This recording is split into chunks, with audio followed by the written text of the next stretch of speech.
근로자 중 고용보험에 가입한 사람은 10명 중에 2명 수준인 것으로 나타났습니다. 이동통신 3사 영업이 정상화되자마자 이동통신 시장이 과열되는 모습을 보이고 있습니다. 금융당국이 KB금융 내분이 심상치 않다고 판단해 국민은행에 이어 KB금융지주에 대한 특별검사에도 돌입했습니다. 동양그룹의 회사채 투자 피해자들이 다음 달 초 동양증권 등을 상대로 집단 소송을 내기로 했습니다. 시청자 여러분 안녕하십니까? 센 경제 현장의 정혜림입니다. 코스피 지수가 기관의 환매 물량 부담 속에 이틀 연속 하락 마감했습니다. 오늘 장 마감 소식 증권부의 조민규 기자 연결해 알아봅니다. 안녕하십니까? 안녕하세요. 네, 자세한 마감 소식부터 전해주시죠. 네, 코스피 지수가 기관과 개인의 매도에 소폭 하락하며 장을 마감했습니다. 21일 코스피 지수는 전 거래일보다 0.15%, 2.93포인트 내린 2008.33포인트의 거래를 마쳤습니다. 내일 경기 둔화 우려가 커지고 있는 중국의 5월 HSBC PMI 발표를 앞두고 일단 지켜보자는 관망 심리가 작용한 것으로 풀이됩니다. 외국인이 1,595억 원어치를 사들이며 실거래일제 사자 행보를 이어갔지만 기관이 1,150억 원, 개인이 347억 원어치를 내던지며 지수 하락을 주도했습니다. 업종별로는 철강금속이 1.13% 올랐고 종이목재도 1% 넘게 상승했습니다. 이 밖에 섬유유복과 운송장비, 음식료품 업종도 강세를 나타냈습니다. 반면 비금속 광물이 2% 넘게 빠졌고 유통업과 건설업, 통신업도 약세를 보였습니다. 시가총액 상위 종목 중에서는 네이버가 2.25% 올랐고 현대차와 기아차, 현대모비스 등 이른바 현대차 3인방도 일제히 상승했습니다. 반면 삼성생명이 3.30% 하락했고 KB금융과 신한지주도 약세를 보였습니다. 이날 유가증권 시장의 거래량은 2억 1,889만 주, 거래대금은 3조 2,179억 원을 기록했습니다. 네, 그렇군요. 최근 낮 최고 기온이 30도를 웃도는 등 예년보다 여름이 일찍 찾아오면서 증권가에서도 여름철 수혜주의 관심도가 높아지고 있다면서요? 네, 날씨가 무더워지면서 주식시장에서도 여름철 수혜주에 대한 관심이 높아지고 있습니다. 특히 올여름은 사상 최대의 더위가 예상되는 데다 5월부터 초여름 날씨를 보이는 등 무더위가 기승을 부리고 있습니다. 전문가들은 이들 주식에 투자하려면 주가가 오르기 직전에 사서 매출이 정점을 찍는 여름철에는 파는 전략을 필 것을 조언했습니다. 절기당 여름이 시작을 알리는 소만인 21일, 전국 대부분 지역의 기온이 20도 후반을 오르내리는 초여름 날씨를 보였습니다. 지난 13일에는 울산 지역의 낮 기온이 33도까지 올라가며 5월 기상 관측 사상 최고치를 기록했습니다. 예년보다 일찍 찾아온 더위에 투자자들 사이에서는 여름 계절주에 대한 관심이 커지고 있습니다. 금융투자업계에서는 대표적인 여름 수혜주로 제습기와 선풍기 등 가전제품주, 빙과류와 맥주 등 음식료품주, 이 밖에 닭고기주 등을 꼽고 있습니다. 가전제품 관련주 가운데 가장 눈에 띄는 곳은 제습기 제조업체 위닉스입니다. 지난달 말 29,000원이었던 위닉스의 주가는 더위가 시작된 이달 초부터 꾸준히 오르기 시작해 이날 종가 기준으로 27,100원까지 상승했습니다. 양성모 동양증권연구원은 예년보다 여름철 평균 온도가 상승하고 강수량도 많아질 것으로 예상되면서 매수세가 몰린 것으로 보인다면서 실적 개선에 대한 기대감으로 추가 상승 여력이 있는 만큼 투자를 하려면 지금이 적기라고 말했습니다. 제습기와 선풍기 등을 만드는 신일산업의 주가도 같은 기간 2,155원에서 2,770원으로 28.53% 뛰었습니다. 초복과 중복, 말복 등이 몰려있는 7, 8월에 수요가 급증하는 닭고기 관련주 역시 지금이 매수의 적기라는 분석입니다. 특히 올여름에는 월드컵과 아시안게임까지 겹쳐있어 이들 종목 주가에는 호재로 작용할 전망입니다. 닭고기 가공업체 1위인 하림은 전거래일보다 1.04% 오른 6,780원의 거래를 마쳤고 동우와 마니커도 각각 2.20%, 1.78% 올랐습니다. 이 밖에 하이트진로와 롯데칠성, 빙그레 등 맥주, 빙과류 관련주도 여름철 수혜주로 관심을 가져볼 만하다는 평가가 나옵니다. 네, 잘 들었습니다. 지금까지 증권부의 조민규 기자와 함께했습니다. 오늘 말씀 고맙습니다. 고맙습니다.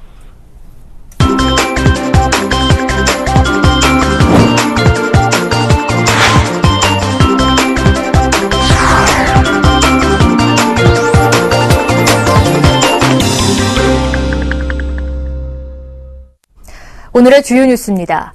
임시 일용근로자 중 고용보험에 가입한 사람은 10명 중에 2명 수준인 것으로 나타났습니다. 오늘 통계청이 발표한 사회보험 가입 현황에 따르면 지난해 10월 기준으로 임금 근로자의 사회보험 가입률은 고용보험 67.7%, 건강보험 71.3%, 국민연금이 68.4%였습니다. 그러나 임금 근로자 중 임시일용 근로자의 고용보험 가입률은 20.1%에 그쳤으며 국민연금과 건강보험 가입률도 각각 17.1%와 21.6% 정도로 낮았습니다. 반면에 상용 근로자는 고용보험의 97.1%, 국민연금의 97% 가입했고 건강보험도 99%의 높은 가입률을 보였습니다.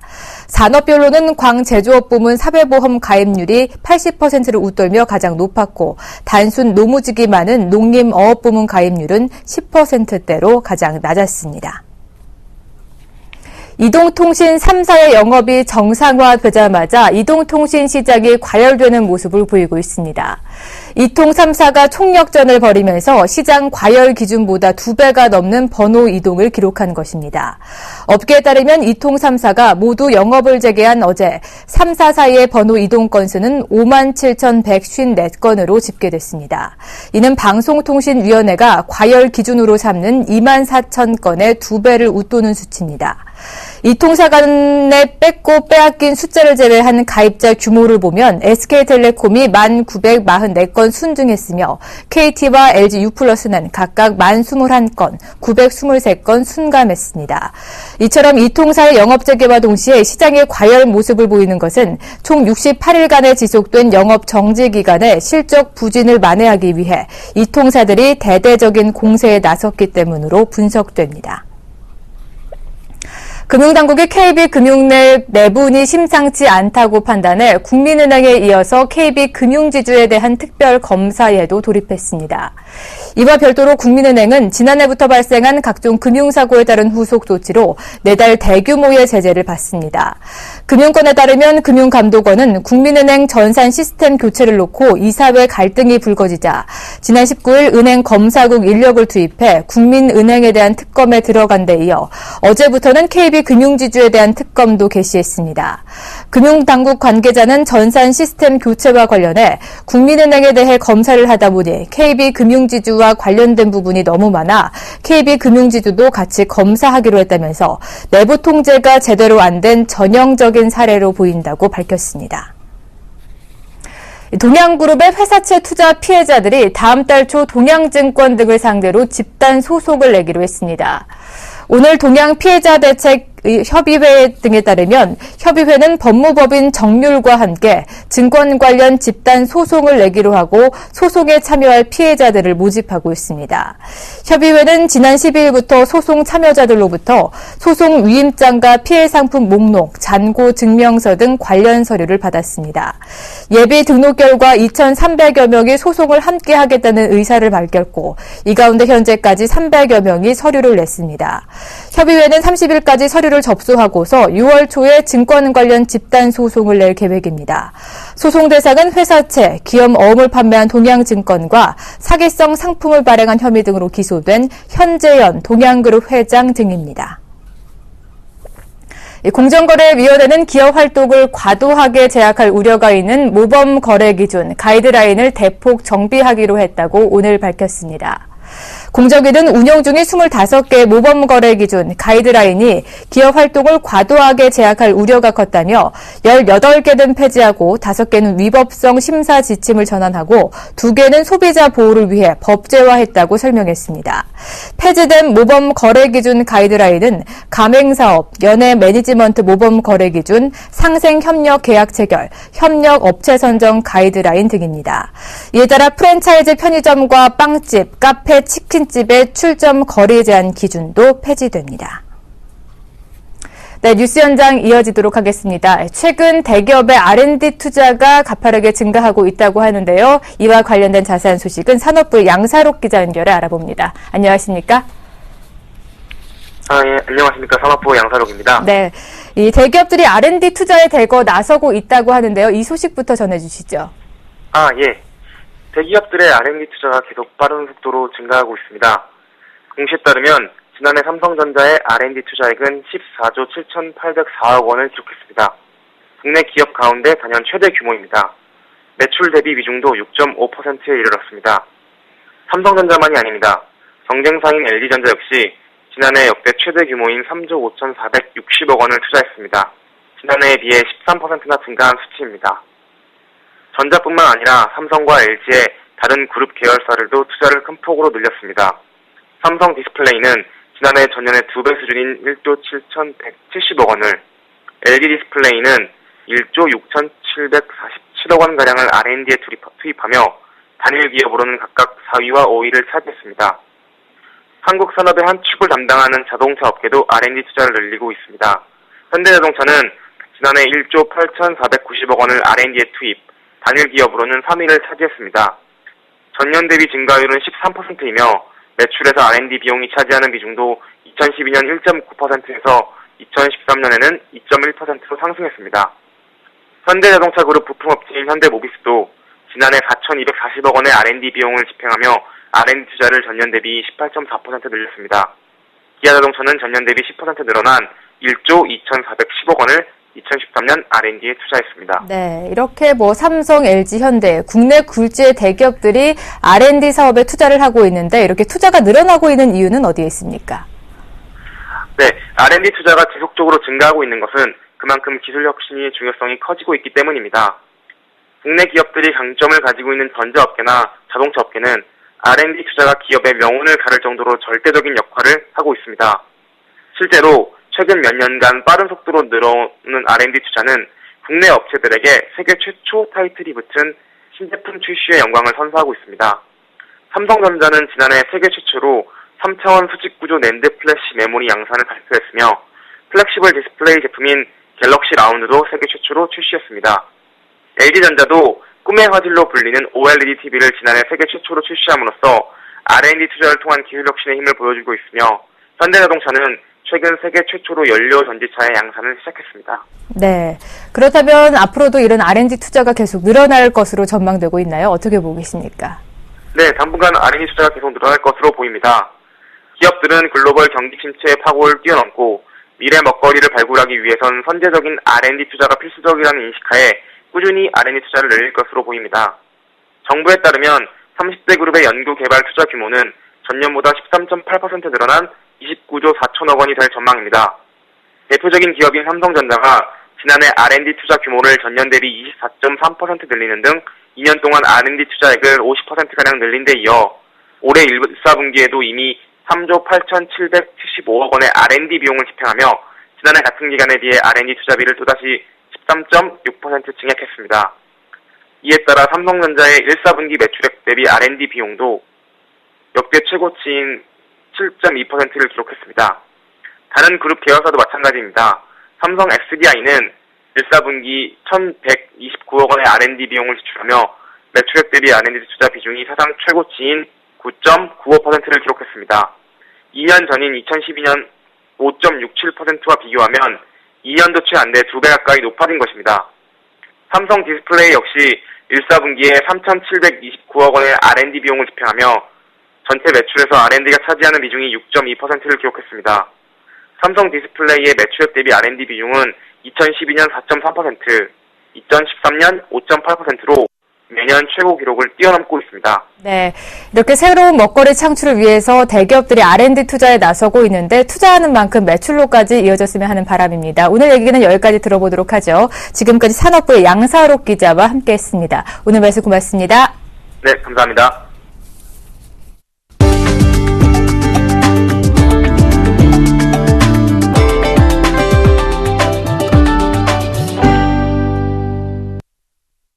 내달 징검다리 휴일에 중국의 단오돌절까지 맞물리면서 큰 대목을 앞둔 이 서울의 주요 면세점은 대규모의 할인 이벤트에 들어가며 내 외국인 손님 맞이에 나섰다고 합니다. 한지희 기자가 보도합니다. 서울 도심 한 면세점. 물건을 사려는 사람들로 장사진을 이룹니다. 롯데신라 등 주요 면세점이 다음 달 초 공휴일과 중국의 단오 특수를 맞아 내국인 여행객과 외국인 관광객을 대상으로 할인 및 선불카드 증정 행사를 실시한 것입니다. The reason I came here to buy cosmetics, I will stay in Korea for 3 or 4 days, and The staff in here are very good and I very enjoy it. 이처럼 출국 전 쇼핑을 즐기는 소비자들과 국내 쇼핑 여행을 즐기는 외국인 관광객이 증가하면서 면세업계는 다양한 특별 이벤트를 마련하고 고객 유치에 나섰습니다. 롯데면세점은 본점, 월드점, 코엑스점을 대상으로 주요 브랜드 시즌 오프 세일 행사와 함께 상품권을 증정합니다. 월드점은 주류는 전품목 20%, 홍삼 제품도 최대 10%까지 할인 판매하고 향수는 3개 이상 구매 시 20%를 깎아줍니다. 코엑스점에서는 화장품 구매 금액별로 3만 원까지 즉시 할인해주고 인천공항점에서는 선글라스 최대 40%, 화장품과 향수의 경우 최대 15% 할인 행사를 진행 중입니다. 5월 달에도 연휴가 있었고요. 다가오는 6월에도 또 연휴가 예상되고 있습니다. 내국인 분들 오셔서 쇼핑하실 수 있도록 브랜드 행사나 지금 선불카드 증정 행사 그리고 경품 행사 등 진행을 하고 있습니다. 신라면세점은 오는 29일까지 서울점을 방문하는 모든 고객에게 만원짜리 상한권을 증정합니다.